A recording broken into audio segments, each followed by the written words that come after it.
नमस्कार दोस्तों, स्वागत है आपका हमारे यूट्यूब चैनल द मास्टर की ऑफ जनरल नॉलेज पर। दोस्तों, जैसा कि हम लोग जो है कक्षा 10 भूगोल एनसीईआरटी का जो अध्याय 3 है जल संसाधन, उसको हम लोग कंटिन्यू कर रहे हैं और ये उसका जो है लेक्चर 6 है। जो लेक्चर 5 था उसमें हमने जो है दामोदर घाटी परियोजना के बारे में पढ़ा था। अब उसी को हम आगे बढ़ाते हुए जो भारत की अगली नदी घाटी परियोजना थी जिसका नाम था हीराकुंड परियोजना या पूरा नाम हीराकुंड बांध परियोजना, उसके बारे में हम इस वीडियो में पढ़ेंगे। दरअसल हीराकुंड बांध परियोजना जब प्रथम पंचवर्षीय परियोजना जो है वो शुरू की गई थी, तब उसके तहत जो महत्वपूर्ण नदी घाटी परियोजनाएं थी उसी के अंतर्गत इसका निर्माण किया गया था। अगर बात करें तो ये भारत की महत्वपूर्ण महत्वाकांक्षी योजना थी। महत्वाकांक्षी योजनाएं उन्हें कहते हैं जिनका एक महत्व नहीं, बहुत सारी महत्वाकांक्षाओं के साथ उनका निर्माण किया जाता है। अगर बात करें कि ये योजना जो है कहाँ पर कार्यान्वित की गई या फिर कहाँ पर जो है स्टार्ट की गई, तो वो राज्य का नाम था उड़ीसा। उड़ीसा में जो है इस योजना को शुरू किया गया था। अगर बोले किस नदी पर, तो उड़ीसा में बहती है एक नदी है महानदी। महानदी इस नदी पर इस परियोजना को शुरू किया गया था।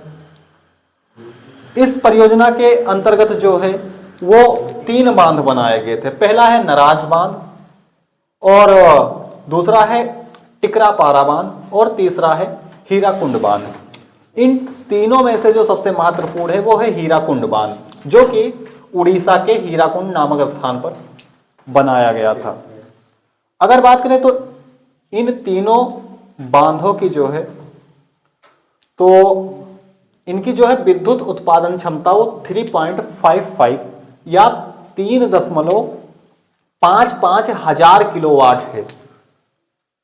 और जिनसे क्या होता है, जो विद्युत जो है उड़ीसा के जो खनन क्षेत्र हैं या फिर जो वहाँ के खनन उद्योग हैं उनको जो है ये विद्युत सप्लाई की जाती है, जिससे उड़ीसा के जो औद्योगिक क्षेत्र हैं उनसे उनके विकास में ये जो परियोजना है वो सहायता करती है। और अगर बात करें महानदी,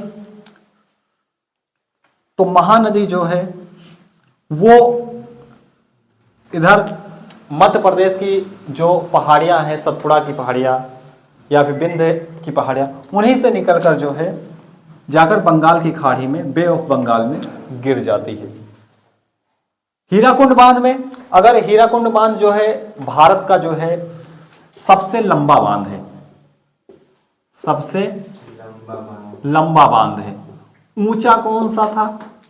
ऊंचा था भाखड़ा, ऊंचा था दूसरा भाखड़ा था। पहला जो है टिहरी है, जिसके बारे में हम अभी आगे पढ़ेंगे। ये सबसे लंबा बांध है। अगर इसकी लंबाई की हम बात करें तो 4.8 किलोमीटर इसकी लंबाई है। एक कोने से लेकर दूसरे कोने तक इसकी लंबाई कितनी है? 4.8 किलोमीटर है। लेकिन ऊंचाई में मात्र ये 61 मीटर ऊंचा है। इसकी ऊंचाई जो है वो 61 मीटर ऊंची है। लेकिन ये लंबा जो है, जैसे नदी ये बह रही है, ये नदी बह रही है ऐसे ऐसे, तो ऐसे ऐसे अगर इसकी लंबाई देखें तो है 4.8 किलोमीटर, यानी 4.8 किलोमीटर ये बांध अगर बना हुआ है इधर, तो इसकी ऊंचाई यानी कितना ऊंचा है, तो वो है 61 मीटर, 61 मीटर ऊंचा है। तो इसलिए ये भारत का सबसे लंबा बांध बनता है। अगर इस बांध की बात करें तो इस परियोजना के बनने से, इस बांध के बनने से क्या फायदे हुए, तो इस बांध के बनने से जो फायदे हैं, यानी जो महत्व था इस बांध का, वो था कि इससे 2.6 लाख हेक्टेयर भूमि सिंचित हुई। इस भूमि को सिंचित करने के लिए 3 नहरों का निर्माण किया गया, जिसमें थी बैरगढ़ नहर, संसब नहर और संभलपुर नहर। इन तीनों नहरों से लगभग का 2.6 लाख हेक्टेयर भूमि सिंचित की गई, जिससे 7.5 लाख टन खाद्यान्न उत्पादन बढ़ गया। अभी तक इसको हमने मैप पर भी दिखा दिया कि ये बांध कहां पर है, और हमने दिखा दिया किस नदी पर है और किस राज्य में है। उस राज्य का नाम उड़ीसा है, आप लोगों को हमने बता दिया। ठीक, इसी को अगर मैप पर दर्शाने पे आएगा तो मैप पर दर्शा देना कि महानदी कहाँ है, ऐसा 1 नंबर से पूछा भी जाता है। तो ये तुम्हारा जो है, ये तुम्हारी जो हीराकुंड बांध परियोजना है, ये कंप्लीट हुई। धन्यवाद।